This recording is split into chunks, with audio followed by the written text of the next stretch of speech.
these 5 books as soon as you can. These books are the backbone of my success. The backbone of how I have over 1,000 students. The backbone of my 4 real estate investing companies, one which buys over 300 houses a year and another that owns over $40 million worth of real estate. Realistically, you're not going to be able to read all 5 today. So what I want to do in this video is go over the main points from each book and the things that I took out of the books that allow me to create wealth and financial freedom in all my companies. If you read these books and utilize the main points from them, it doesn't matter if you've never bought a house before or a one-person company or have thousands of employees. You'll be a better business person by reading the books, but also by watching this video. Number 1, eat that frog.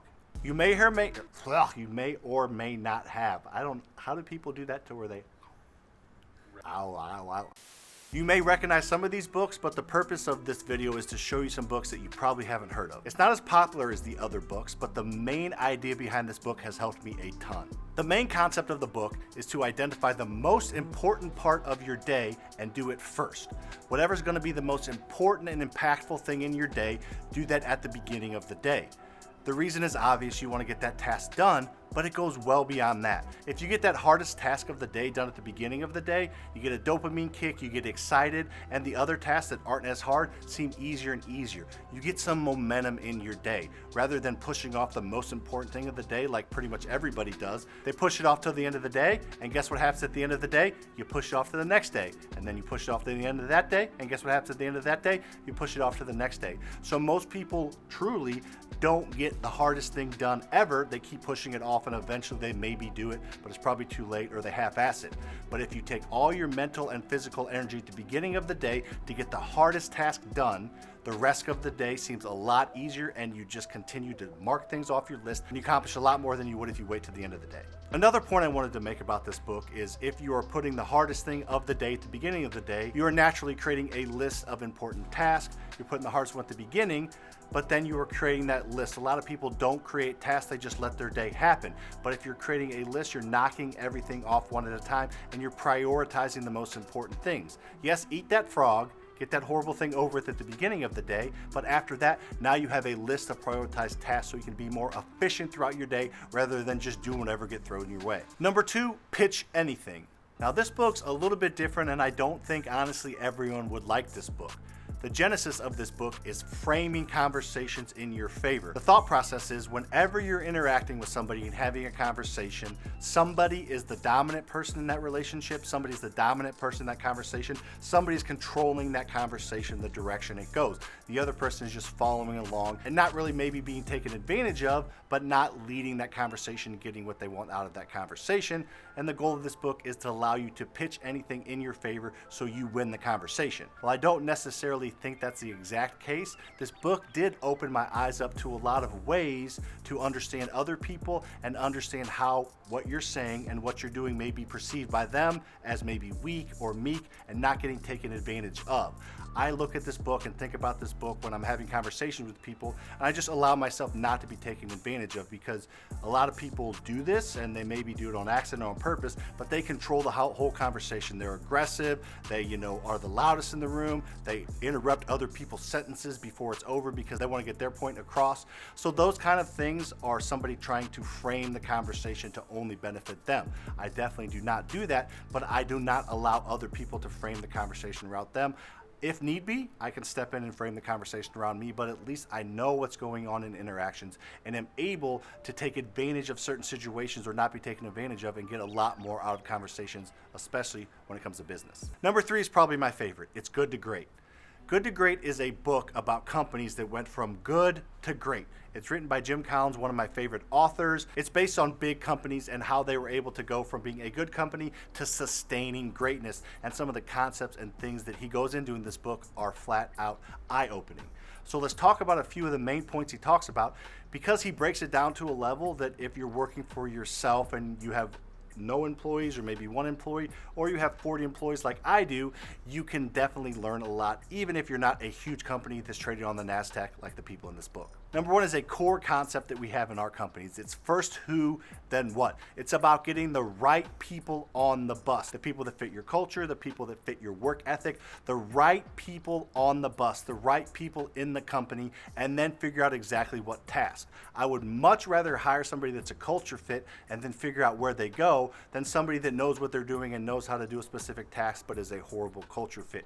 You have to get the right people on the bus, and then eventually, not to go down a rabbit hole, you got to put them in the right seat on the bus. But it's all about having culture lead your hiring process and making sure the right people are in it to win it with you. Number two is something that Jim calls the hedgehog concept. It's about finding what you and your company can be the best at the world at, have passion for, and can make money. So think of like a Venn diagram with 3 circles. You're trying to find something that you're very passionate about, that you're very good at, and then you can make money on. And that little bitty thing in the middle is your hedgehog concept, and that's what you should be focused on. Stop trying to do so many things well, and especially things that you don't care about, don't have a passion for, or can't make you money. If you can find something that can make you money, that you're really good at, and that you're passionate about, you're going to be able to take that one concept and make a lot of money and impact a lot of people and hire the right people and do all the things that good businesses do. But so many businesses focus on things outside their core competency or competency.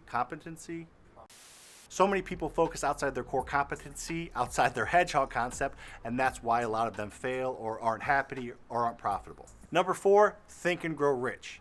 Crazy thing about this book is if you read it and didn't really read too far into some of the terminology, it could have been written 5 years ago, but it wasn't. It was written almost 100 years ago, 80 something years ago by Napoleon Hill. Some of the concepts in this book are pretty commonplace today, but the fact that he wrote this book that long ago and it was like, you know, something that was completely modern, completely unheard of. Some of the things that he talks about in this book weren't even being talked about back then. So it's really cool to see some of the stuff he predicted and some of the stuff he talked about make it all the way 80 years later and be very prevalent in today's society and today's business structure. Number 1 simply is just the power of positive thought.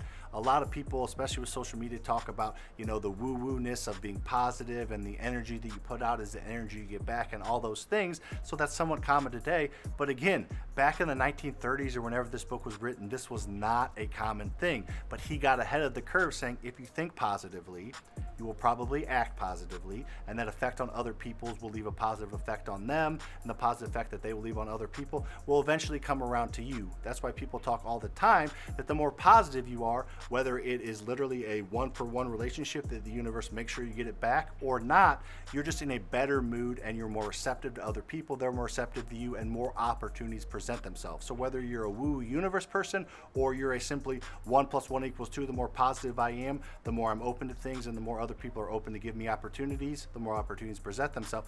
However you look at it, the more positive thoughts you put out there become your actions, and your actions become who you are. Number 2 is the power of persistence. I heard a quote the other day that I love: persistence beats resistance. If you push hard enough and don't give up, eventually you will be successful. Let's get a little personal here quickly. My YouTube channel is the hardest thing for me to wrap my brain around. I have 2.1 million followers on social media. All my other platforms that I try blow up and do really well. But YouTube, I struggle with. You're watching this video, you poke around my other videos. For someone that has 2 million followers on social media, my videos don't get a ton of views. But guess what? Eventually, I will have one of the biggest real estate investing YouTube channels in the world because I'm not going to give up. Will it happen in 2 months? Maybe. Will it happen in 2 years? Maybe. I'm going to continually push forward. And those that continually push forward always win. Most people fail by simply giving up, not because they lost money or because they didn't do something right. They just give up. We're not going to give up, so we will win. The last point I like about this book is surrounding yourself with people that are where you want to be. Not surrounding yourself with people that are where you were or are where you're at now. You have to push yourself, and the best way to push yourself is to surround yourself with other successful people, whether you're doing it intentionally, whether you're paying for it, whether you're stumbling across other people at meetups or other places. You need to get around other high-level people. It will raise the bar for you like that. Number 5, Rich Dad, Poor Dad. It's the #1 personal finance book ever. So if you're going to read only one book on this list, or you want to start with a book, this is probably the one. Let me talk about what I think is important out of the book, and then you can figure out what's important to you by reading it yourself. Number one is understanding the true difference between assets and liabilities. I remember that being talked about in school and finance class and not really paying attention, and the classes that I was in, like most people, and just understanding assets are good, liabilities are bad. That's all I really remember until I read this book and understood the true power of owning assets and what that does for you, and having liabilities and how that harms you, and how if you focus on assets and focus on cutting out liabilities, the snowball effect that comes along with owning a lot of assets. Because guess what? People don't get rich from their job. People don't get rich from investing in the stock market, at least most people, unless they already have money. People get rich by owning assets and having equity in assets. So if you can focus on assets, eventually you will be able to create wealth. And the best part about it is you don't have to use any of your own money to do it, because Robert and I talk a lot about debt. Second thing that really opened my eyes up in Rich Dad Poor Dad was the thought of cash flow. I was brought up thinking that W-2 jobs were the only thing that was out there. There was only a few small businesses in the world, but it was mainly corporations and you had to go to work. I didn't really think about cash flow. So now that's a lot of pretty much all I think about as far as my day-to-day life goes. I want to create as many streams of income, as many cash flow opportunities as possible, whether it be a business, a single family rental, an apartment complex, a self-storage facility. I am focused on getting multiple streams of cash flow coming towards me, because naturally it's a good diversification play. If one or two of those streams dries up, you're still drinking water, to continue to go down that analogy.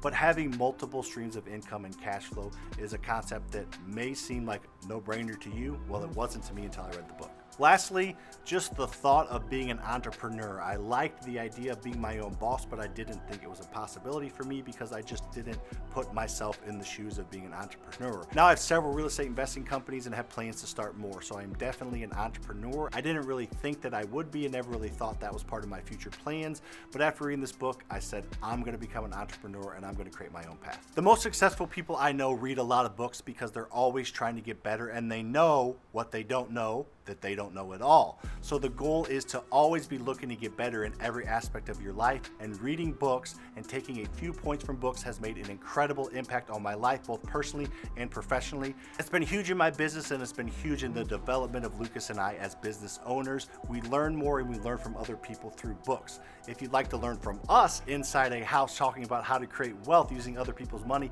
check out this video over here where we walk through a house and show you how to buy houses using other people's money. See you on the next one.